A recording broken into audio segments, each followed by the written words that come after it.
Hello students, now we are in the last of the topic, that is conformation and configuration of biopolymers, and we are dealing today with the fourth parameter, that is radius of gyration, that is equal to Rg.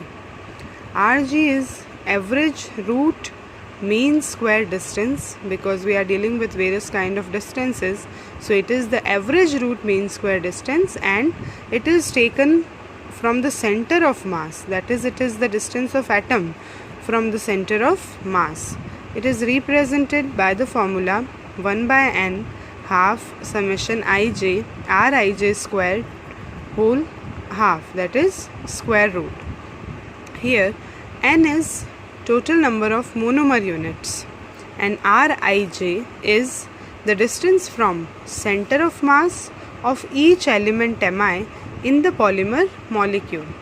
Now Rg has dimension of length. If anyone asks you that what is the dimension of Rg, then it is equivalent to length, and it is basically, or you can say roughly, the radius of the polymer molecule. If I ask you roughly what is the radius of the given polymer molecule, then you will tell about the radius of gyration. Now we move toward its formula.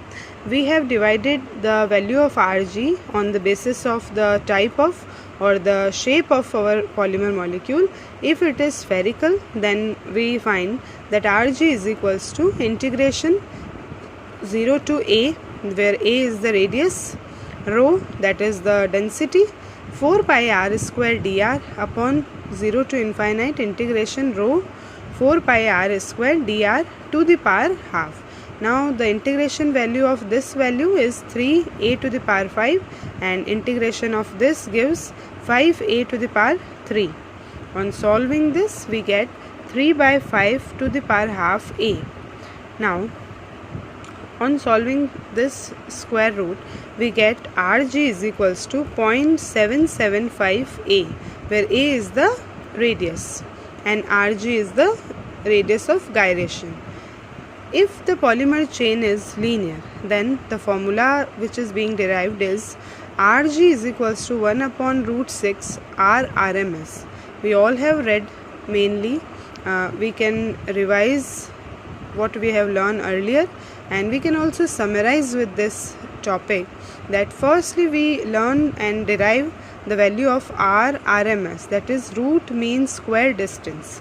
The second parameter which we derive was mean end to end distance, that is being represented by R bar. Then most probable end to end distance. In the last video I talked about most probable end to end distance, and finally we have calculated what is radius of gyration. In this way, if in examination you get a question that asks about the configuration and conformation of biopolymer, then you have to derive all these parameters, and firstly you have to give some introduction, and finally all these parameters. Hope you have learned this topic and enjoyed. If you have any query, you can easily ask me. Thank you.